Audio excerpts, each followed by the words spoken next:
सतीश भाई सिगरेट देना। जी। रुकिए रुकिए, सिगरेट नहीं, आप चाय ही दे दीजिए। अरे आपको सिगरेट चाहिए ना, कोई बात नहीं, मैं दे देती हूँ। नहीं नहीं, मैंने कहा ना, गलती से बोल दिया था सिगरेट। आप चाय ही लगा दीजिए। ठीक है, मैं आपके लिए चाय बना देती हूँ। वैसे आप कौन हैं और सतीश भाई की दुकान पे क्या कर रही हैं? वो कहाँ हैं? मैं सतीश भैया की छोटी बहन हूँ। अच्छा, तो आप यहाँ क्या कर रही हैं? सतीश भाई क्यों नहीं है दुकान पे? दरअसल अभी 2 दिन पहले उनका एक्सीडेंट हो गया।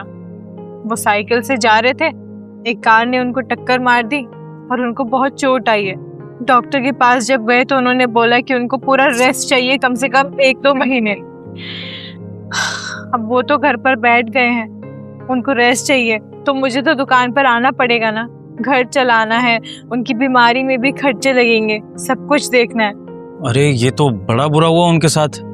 क्या लोग हैं, पता नहीं कैसे गाड़ी चलाते हैं। अब चलिए, उम्मीद करता हूँ जल्दी उनकी रिकवरी हो जाए। लेकिन आप यहाँ दुकान पर क्यों आ गई? सतीश भाई ने तो बताया था कि उनकी छोटी बहन पढ़ाई कर रही है, तो फिर अब दुकान संभाल रही हैं, तो फिर पढ़ाई कैसे करेंगी अपनी? साहब, मेरे भाई और घर से ज्यादा जरूरी मेरे लिए कुछ नहीं है। पढ़ाई तो मैं फिर कभी कर लूंगी, लेकिन अभी मुझे मेरे भाई की देखरेख करनी है, और देखरेख के लिए पैसा लगता है, और पैसे के लिए दुकान पर बैठना बहुत जरूरी है।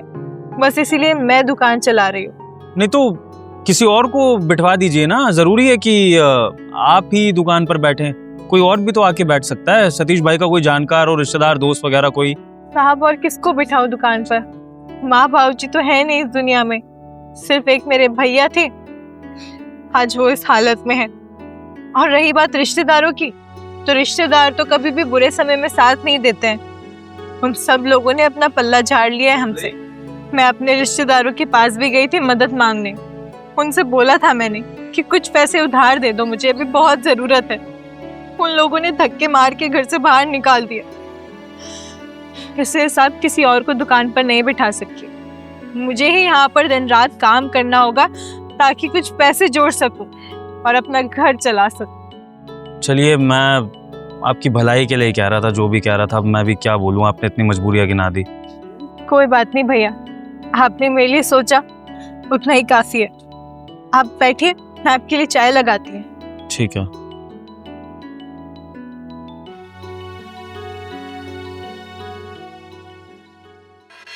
अरे सतीश भैया, एक सिगरेट देना।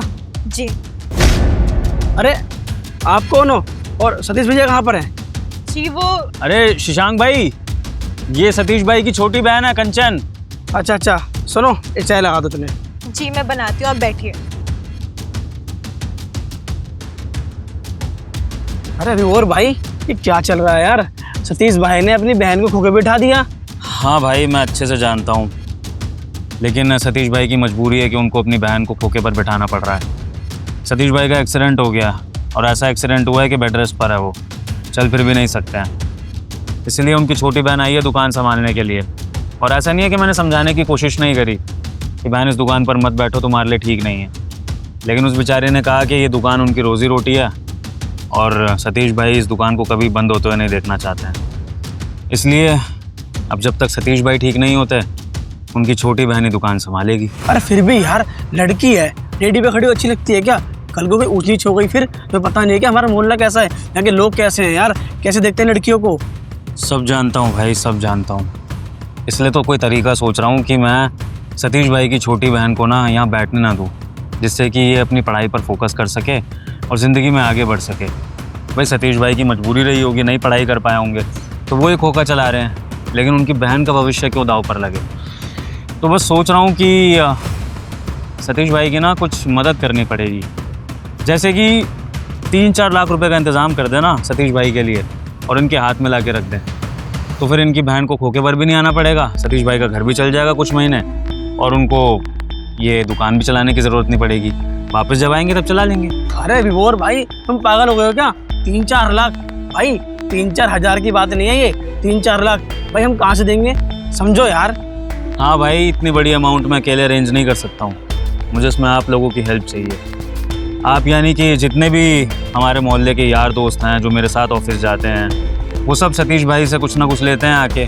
कोई सिगरेट, चाय, पानी, बिस्किट, नमकीन, जो भी छोटा मोटा ज़रूरत का सामान होता है सब सतीश भाई से लिया जाता है। और हमारे सतीश भाई इतने अच्छे हैं कि इनके अलावा किसी दुकानदार पे जाने का मन नहीं करता, क्योंकि सबकी मदद करके चलते हैं, इतनों के खाते चलाते हैं, कभी पैसे के लिए चिक चिक नहीं करते हैं। कभी कोई सामान की ज़रूरत हो, हमने मांग लिया तो आगे से ये नहीं पूछते कि कब पैसे दोगे। और मेरी तो उन्होंने एक दिन बहुत ही बड़ी मदद करी थी, जिसका एहसान चुकाना बाकी है। अरे विभोर भैया, कैसे शांत से बैठे हो? आज चाय वाय नहीं पीना है क्या? अरे सतीश भाई, पीनी तो थी बट अब मूड सा नहीं हो रहा है। क्या हुआ भैया, सब ठीक तो है ना? उदास लग रहे हैं आप। नौकरी चली गई है, और अब नौकरी चली गई है तो समझ जाइए मिडिल क्लास आदमी के साथ क्या होता है। 10 बातें घूम रही हैं दिमाग में, कैसे होगा आगे, दूसरी नौकरी कैसे लगेगी, घर के खर्चे कैसे चलेंगे। वो क्या है ना सतीश भाई, नौकरी से भी निकाला गया है। अब अगर छोड़ देता खुद से तो दूसरी नौकरी मिल ही जाती, लेकिन निकालने का मतलब होता है आपका सीवी खराब। अब कुछ टाइम तक पता नहीं, इंटरव्यू दूंगा लेकिन जॉब लगेगी या नहीं कुछ कह नहीं सकते। इकलौता कमाने वाला घर में, माँ बाप बूढ़े हो रखे हैं, अब कैसे घर के खर्चे चलेंगे, क्या होगा, वही सोच रहा था। अरे भैया, इतनी छोटी सी बात के लिए आप इतना परेशान हो रहे हो? पहले बता दिए होते हमको आप। देखो, आपकी समस्या का ना हमारे पास समाधान है। हमारे पास होंगे कोई 20-25 हज़ार रुपये। वो छुटकी का फीस जमा करना है ना, उसी लिए रखे हैं। तो हम एक काम करते हैं, वो पैसा आपको दे देते हैं। आप अपना खर्चा पानी चलाना 1-8 महीने का, और जब नौकरी आपकी लग जाए तब आप हमको वापस कर देना। और रही बात उसके फीस देने की, तो हम देख लेंगे। 1-2 महीना ना भी देना तो वो नोटिस वोटिस कुछ देते हैं, कॉलेज से निकालते नहीं है, तो वो हम संभाल लेंगे। सतीश भाई, कैसी बातें कर रहे हो यार? अपनी छोटी बहन की पढ़ाई की फीस आप मुझे उधार में दे दोगे? बिल्कुल भी नहीं। उस बेचारी को अपनी पढ़ाई करने दीजिए। मेरे हालात तो जैसे हैं मैं देख ही लूंगा। अब भगवान ने सिचुएशन में डाला है, भगवान ही इससे बाहर निकालेंगे। लेकिन आप खाम का पेन मत लीजिए ना, आपके घर में दिक्कत हो जाएगी। मैं कर लूंगा कहीं से जुगाड़, आप टेंशन मत लीजिए। अरे भैया, कर दिए ना आप वही पराये वाली बात। अरे हम आपको अपना मानते हैं, इसीलिए बोल रहे हैं। और रही बात छुटकी की फीस देने की, तो अरे आपका ये भाई ना बहुत समाज में बनाया बनाया है। किसी दूसरे भाई से उधार लेके दे दूंगा। जब आप पे हो आप हमको वापस कर देना, और ना भी हो ना तो हम आपसे मांगने नहीं आएंगे। अरे भैया, मानते हैं आपको। अब देखो, आप ना ज्यादा ना नुकुर मत करो। आप एक काम करो, 10 मिनट तक ना हमारा दुकान संभालो। यहाँ पास में एक एटीएम है, और एटीएम कार्ड हमारे पास है, हम पैसा निकाल के लाते हैं, आपको देते हैं। ठीक है भैया, धन्यवाद। कमाल है, आज के टाइम में कोई इतना अच्छा कैसे हो सकता है? अपनी बहन की पढ़ाई की फीस मुझे उधार में दे रहे हैं, मुझे परेशानी में देख के, बिना ये सोचे कि इनको आगे क्या तकलीफ हो सकती है। तो बताओ भाई, सतीश भाई का कोई मतलब नहीं था वो मदद करने का मेरी। महज खोखा चलाने वाला अगर एक जॉब करने वाले की इतनी बड़ी मदद कर सकता है मुश्किल टाइम पे, तो क्या हम लोगों का फर्ज नहीं बनता कि हम इतने अच्छे इंसान की मदद करें? अगर आप लोग साथ देंगे तो ठीक है, वरना मैं अकेले किसी तरह जुगाड़ करके सतीश भाई और उनकी बहन की मदद करूंगा, ताकि इनकी बहन की पढ़ाई ना रुके। बताइए। बात तो सही है तुम्हारी यार।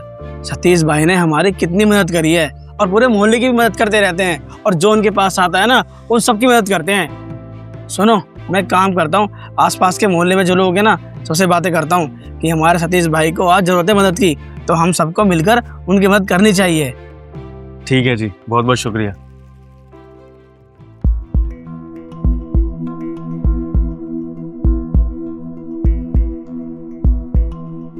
ये एनवेलप कौन छोड़ के चला गया?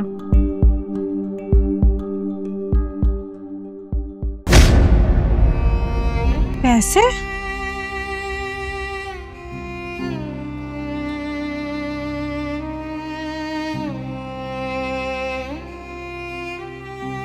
बहन, ये 15,000 रुपए हैं।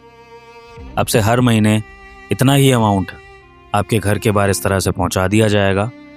लेकिन आपको अब दुकान पे बैठने की ज़रूरत नहीं है, क्योंकि हमारे मोहल्ले के जितने भी भाई हैं वो सब चाहते हैं कि सतीश भाई की बहन को दुकान पे ना बैठना पड़े। आप अपनी पढ़ाई पूरी करो, अपने करियर पे फोकस करो, और अपने घर की चिंता छोड़ दो। आपका घर चलाने के लिए आपके बहुत सारे भाई बैठे हैं। और हाँ, इन पैसों को देखकर ये मत समझना कि आपके भाइयों ने आपके ऊपर कोई एहसान किया है। बल्कि हम तो सतीश भाई का एहसान चुका रहे हैं, क्योंकि आपके भाई भी मुसीबत के वक्त सबके लिए खड़े रहते हैं। आशा करते हैं कि आप अपने भाइयों की बात मानेंगी। भगवान तेरा लाख लाख शुक्र है कि तूने मेरी मदद कर दी। अब मैं अपने भैया का इलाज भी करा पाऊंगी, उनकी देखभाल भी कर लूंगी और घर भी चला पाऊंगी। सही कहते हैं लोग, भगवान के घर में देर है लेकिन अंधेर नहीं।